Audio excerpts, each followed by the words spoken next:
Akala nila, desperado na ang VP Sara for filing a perjury case against Ramil Madriaga, the witness.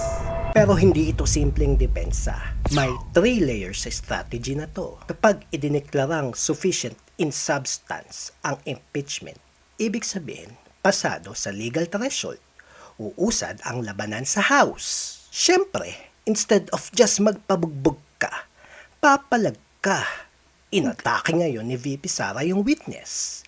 Bakit? Sa high-level power games, kapag hindi mo mapigilan ng proseso, you attack the foundation. Hindi mo muna lalabanan ng Kongreso.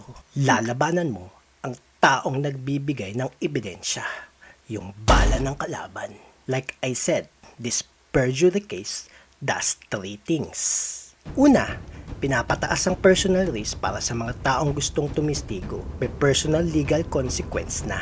Pangalawa, pinapaisip ang mga kongresista, matibay ba talaga tong witness na ito? Pangatlo, pinapakita sa mga supporters, hindi ako umaatras. Lumalaban ako.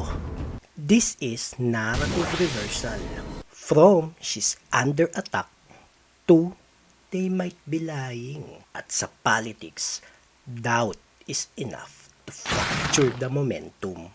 Of course, there is a risk. Kapag mali ang perjury case, mas lalakas ang moral argument ng impeachment camp. Pero kapag tama, aside from lalakas na ang depensa, kapag may gusto pang mag-witness, magdadalawang isip na yan. So, this is a gamble.